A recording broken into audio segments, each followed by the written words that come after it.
Well, hello, Jamaica. Welcome to another program of Centrally Speaking. And what is Centrally Speaking? The program that opens up the conversation around important matters of economics and finance, matters of national importance that have an impact on your life. I'm Sheena. And I'm Anna. And I'm also glad you could join us once more, and welcome. To those who are joining us for the very first time. Yes, thank you. Speaking of which, Sheena, your budget also? Yeah, I do. I do. You spend foreign currency though? I do too. Well, viewers, if you are like us, you budget and you spend foreign currency, today's program is just for you. Yep. You know, because sometimes we have to treat ourselves. Speaking of managing finances and foreign exchange, our guest today is an expert at that. We will be speaking with Deputy Governor of Bank of Jamaica for Financial Markets and Payment Systems, Mrs. Natalie Haynes. Yes, so Natalie will be discussing a variety of topics covering her portfolio with a special focus on the foreign exchange market. I know you will be interested in that. But before we start the conversation with our guest, let's find out how much you know about financial matters. And it's time for Street Check. Check, check. What does FX stand for? FX stands for foreign exchange. Foreign exchange. FX stands for foreign exchange. FX means foreign exchange. That's basically what I know it as. FX, from my perspective, is exchanging, foreign exchange. When you trade in foreign exchange.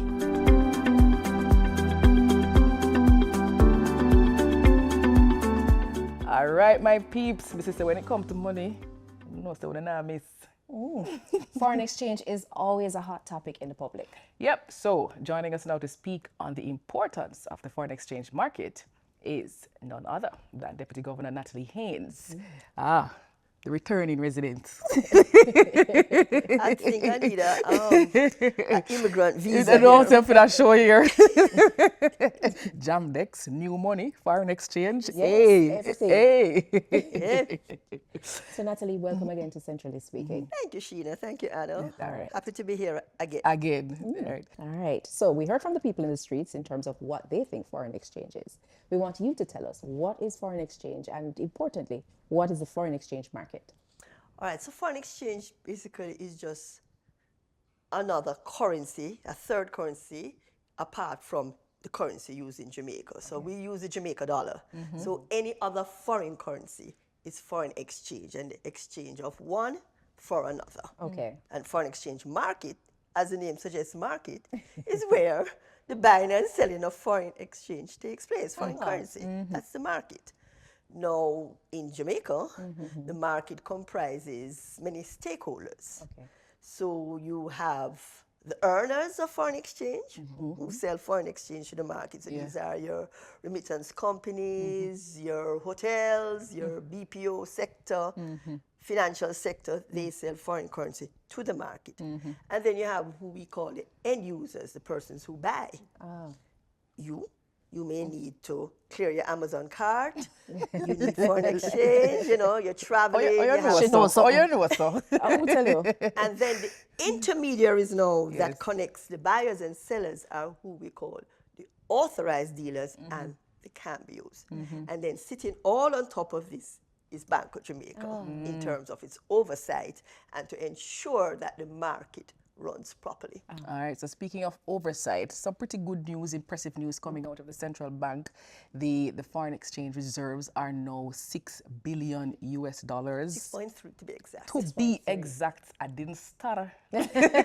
She didn't study. $6.3 billion at this time. Yes. All right, but how was the central bank able to achieve this? All right, so to understand the reserves, you have to look at all the foreign exchange that comes in, but also you have the outflows. So the major inflows into foreign exchange are BOJ purchasing from the intermediaries I spoke about through what we call the surrender arrangement.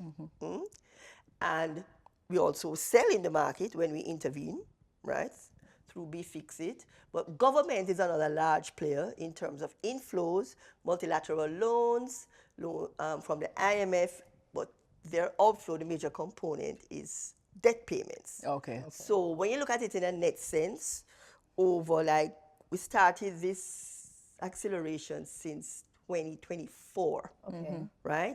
When by the end of 24 for the year, the reserves had grown by about 800 million. This is your net international reserves. Yes. In NIR. NIR, right. At the end of 2025, it grew by another 700 odd million US.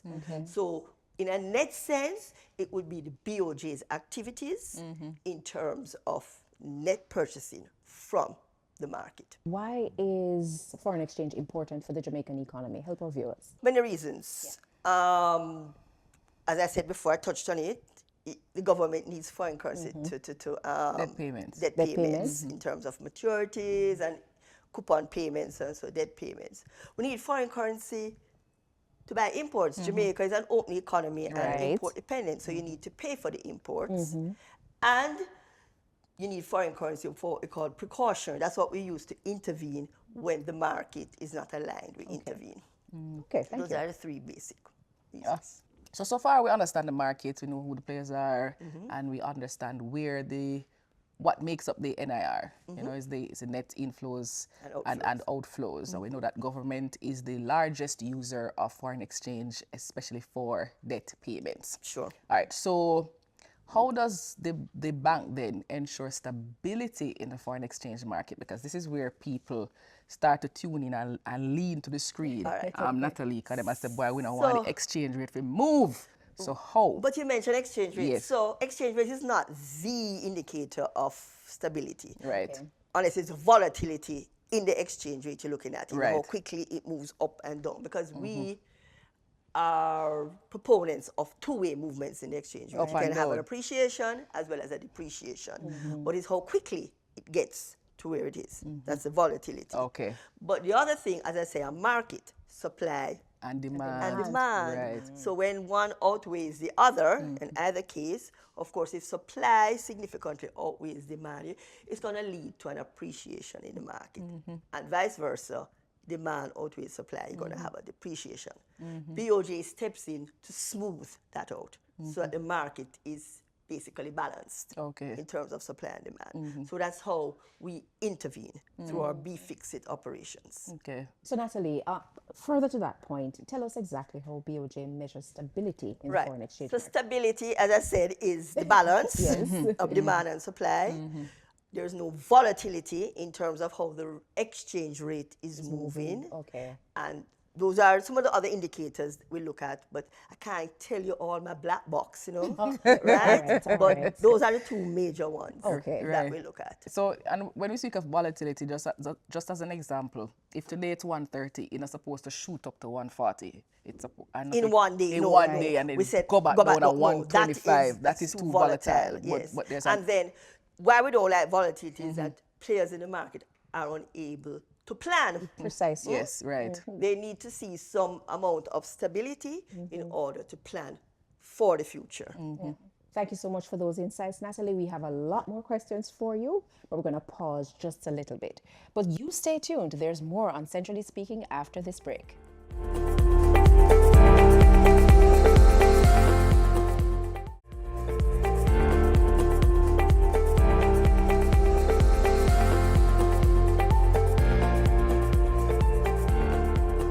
Resume our conversation with Natalie Haynes, Deputy Governor at Bank of Jamaica, in charge of financial markets and payment systems. Now, if you're just joining us, before the break, we were speaking to Natalie about stability in the foreign exchange market. Now, Natalie, you were telling us that Bank of Jamaica intervenes. You know, we heard on news today, Bank of Jamaica intervened in the foreign exchange market.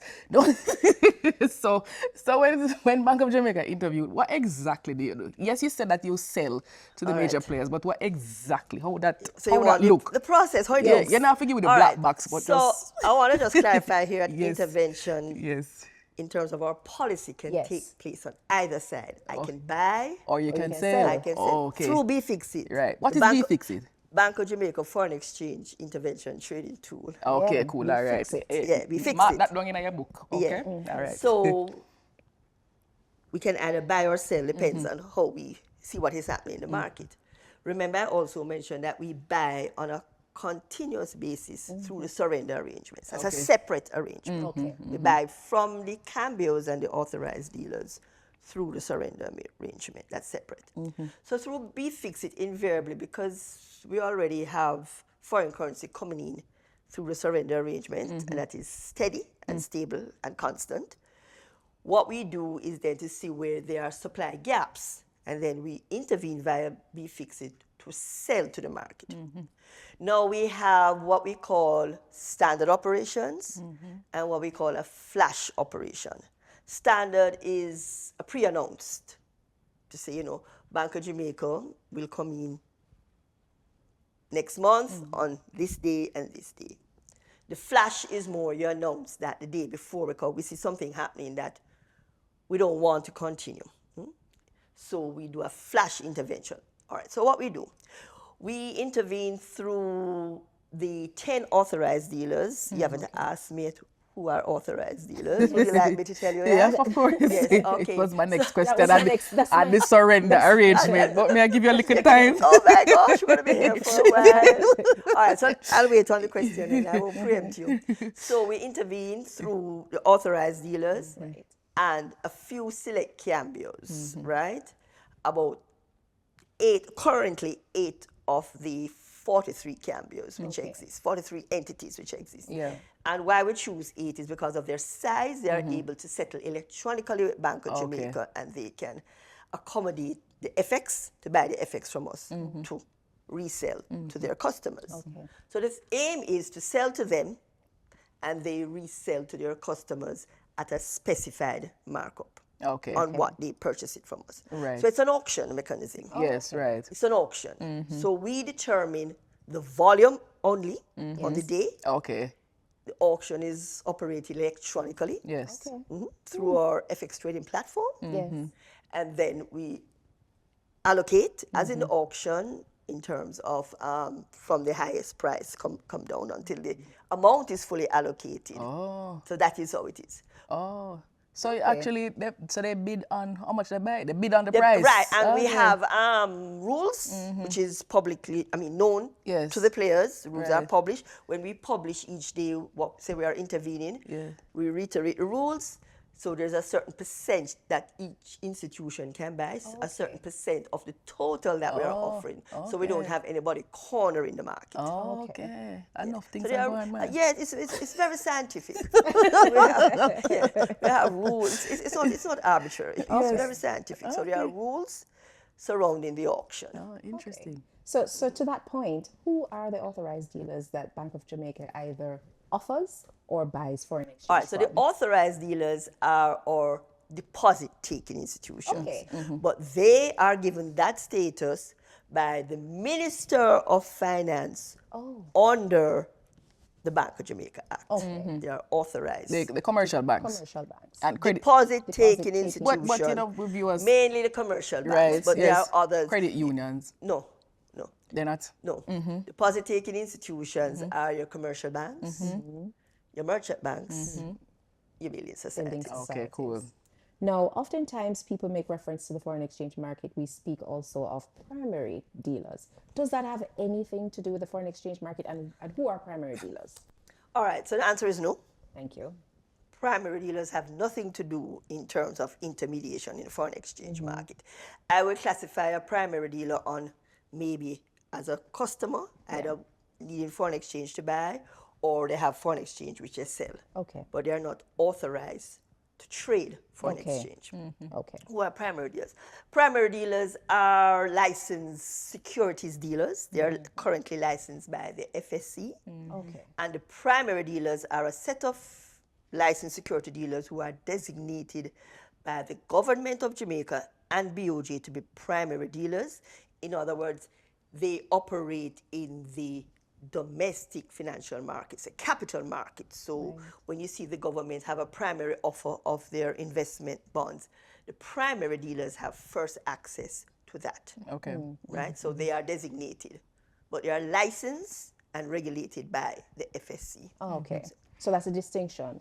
Primary dealers deals with securities. Yes. And the authorized dealers, those are the ones. Those are the DTIs that are authorized to be foreign exchange dealers. Thank you. So now that we understand what that surrender arrangement is, I want you to help us understand now what influences BOJ's decision to intervene. I mean, you intimated it earlier that it's an effort to maintain stability in the market, but can you develop on that point any further? Well, I had said it in terms of not necessarily looking at the exchange rate where it is per se, but the volatility, how the exchange rate moves. So that's one. And when the market, there's an imbalance, we normally sell when there's a supply imbalance in the market. In other words, persons we call end users, or even persons who want it for portfolio, so they want to invest or whatever. When the demand for foreign exchange in the market exceeds what the supply is, BOJ steps in and facilitates and provide what we call US dollar liquidity. Okay. And we mainly intervene only in US dollars. Of course. Yes. All right. So Natalie, now we're taking you back to Hurricane Melissa. It severely impacted Jamaica in 2025 October. And by extension, it has implications for the foreign exchange market. Do you see it significantly impacting the foreign exchange market in 2026? And if so, how long do you envisage this will happen for? Initially, Yes. Melissa was at the end of October. We anticipated that there would be some fallout in terms of earnings, particularly the tourism, Yes. because most of the hotels on the western part of the island were damaged.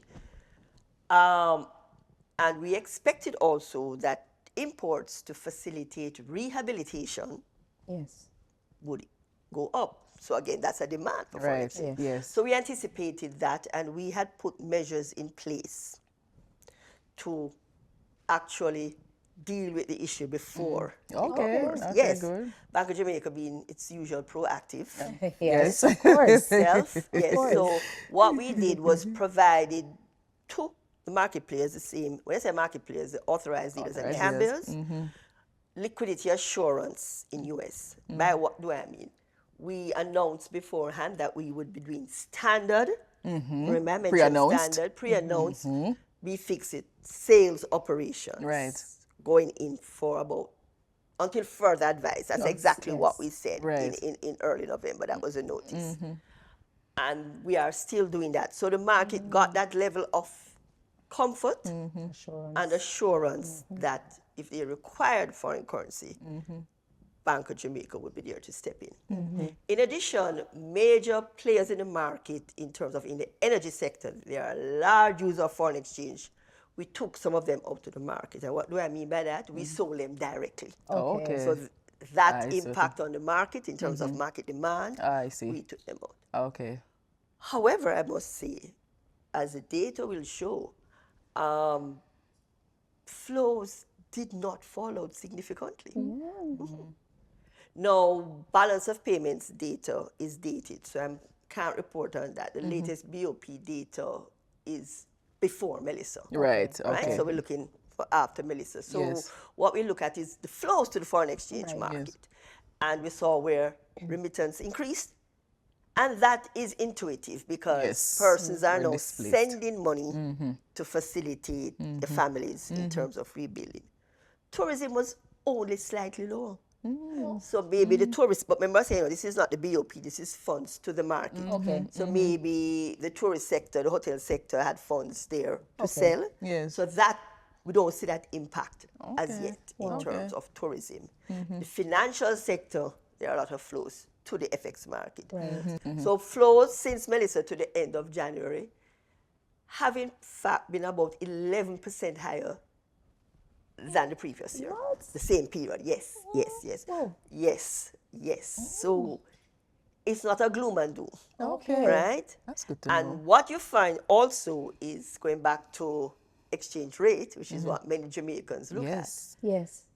Since the end of October, which is when we had Melissa, to the end of January, the exchange rate has in fact appreciated. Yes. We Yes, saw we've that. seen that. Yes. We've seen Right? that. It was Yes. at about 161.50 And then. yeah, It's now 158. 157.46 What? to be exact, Yeah. where we are now. Up to my Amazon. And that's a 2% 0.4% appreciation. Yes. The previous year, the appreciation was 1.1. So it is not gloom and doom. But what also helps us, apart from BOJ's proactive stance, the US dollar is weakening in the global market. Yes. Oh, I It see. is. That's what you're saying. Against the other major currencies, maybe for the past year. Yes. Okay. So that helps us. Earlier, you told us that there's an auction process when BOJ is selling into the market, and the players, they bid on a price and they are sold at that price. We have an auction price, which is a cutoff price. Which is a cutoff price. So is that the reason, that you can clarify for me, is that the reason why the cost of the US dollar varies across banks and cambios? No. Okay. No, So absolutely not. Because okay. remember, we don't intervene every day. Right, okay. So it will vary based on economies of scale. Because remember, banks and cambios are not earners of FX. Right. Remember, they buy from the earners Yes. and they sell to the persons. So it depends on what an institution, what it can do in terms of buying. Those deposit-taking institutions or large authorized dealers have a large branch network. So they are able to buy small amounts from customers at relatively low rates. And then their spreads in terms of selling it back, they can maybe sell back at a lower rate than somebody who acquires the fund at a higher rate. So it's all in terms of how they source the funds. And of course, they have to make a spread. I want entire Jamaica to know that they need to make a spread. Yes. That's in other why words, they're a in profit. business. A profit, right. You have to make a spread on the Right. FX. You Yes. can't sell it for what you buy. And of course, the difference is in cash versus wire rates. Yes, There's a right. totally different rate because cash is costly. So cash rates are normally, when a bank is buying cash from you, you go into Yes. the bank, you're going to say, how am I not getting the weighted average rate? But cash is costly. When Yes. they take that cash from you, they have to secure it, transport it, and repatriate it back to the US as a source. So that's a cost involved in that. So it just depends on how they acquire the exchange rate and then to sell it. Natalie, just out of curiosity, you have some business dealers, say for example in real estate, and you have a rental property and it's rented in US, in Jamaica. Is that legal? Is it Yes, is Sheena. it okay? Wow. Yes, All right. Sheena, yes. So, it is not illegal. Let me say that. Okay. It is not illegal. What happens is that I think the landlord wants to protect themselves. Okay. So they want it to be fixed. So say the property is renting for 2,000 US. Yes. Now, what is legal, because in Jamaica, the Jamaica dollar is the legal tender, Yes. you as a tenant can say, at this point in time, I'm paying you at the end of this month, the Yes, rent, yes. which is due. I pay you the Jamaica dollar equivalent at the exchange rate, the official exchange rate. Right. And then each month, the Jamaica dollar that you are going to be paying will be different because it will either appreciate Or different. or depreciate. So legally, the tenant has the right to pay in Jamaican dollars, but it has to be At the at the exchange rate Right. of the agreed price. It depends on what the contract is too, Yes. between both. Because if the contract says the rent is 2,000 US and must be paid in US, Right. that's not Yes. illegal. Right. However, the tenant can stipulate and ask that they pay in Jamaica dollars, because that's what they earn. That's a legal tender here. But it must be at the exchange rate at the time of payment. Thank you. Okay. Yeah, man. Thanks. And of course, when you go even to a retail and tender US, you can. However, I make it very clear that retail should not give you back change in US dollars. Okay. Okay. They have I to see. give it back in Jamaican dollars, Okay. converted. Okay. Yeah, Oh, all because right. they are not. That's the actual trade. Yes. Okay. So you can pay for the goods in US US, dollar, but yes. if you are to get change, it has to be in Jamaican dollars. Okay. Natalie, we could talk all day because this is our kind of topic, don't it, Jamaica? Yep. But we have to stop it here on Centrally Speaking. Natalie Haynes, Deputy Governor for Financial Markets and Payment Systems, our guest today on Centrally Speaking, delivering a masterclass. Class was in session today about foreign exchange. Hope you learned a lot. With that masterclass on foreign exchange, we end our conversation with Mrs. Natalie Haynes, Deputy Governor at Bank of Jamaica. So she manages the portfolio of financial markets and payment systems. But please stay with us. Centrally Speaking returns after the break.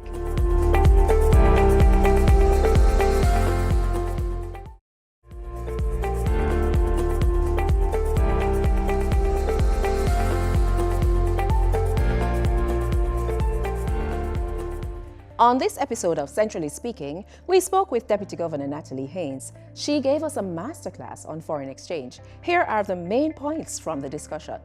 It's now time for Fast Facts. Number 1. Foreign exchange is any other currency used in Jamaica besides the domestic currency and is exchanged one for the other. The foreign exchange market is where the trade takes place between buyers and sellers of foreign currency. Number 2. Bank of Jamaica's foreign exchange intervention trading tool, BFixit, is the method by which BOJ intervenes in the foreign exchange market. Number 3.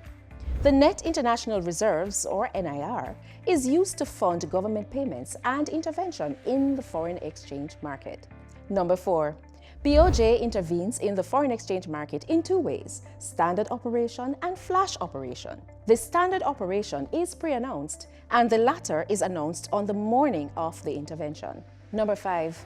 Authorized dealer is a designation given to deposit-taking institutions, DTIs, by the Minister of Finance under the BOJ Act. Examples of DTIs are commercial banks, merchant banks, and building societies. And a bonus fact: primary dealers are not intermediaries in the foreign exchange market. They are licensed security dealers, licensed by the Financial Services Commission, or the FSC, and they operate in the capital and bond markets. And that's it for our Fast Facts. That's our program for this week. Yep. So follow us on X and Facebook at Central Bank JA, at Central Bank Jamaica on Instagram, and on BOJ's YouTube channel. You can also visit our website, boj.org.jm. We also invite you to send your questions in on X or Facebook. And of course, watch Centrally Speaking next week at the same time, right here on your station, when we will have another special guest. I'm Anna. And I'm Sheena. Thanks for watching.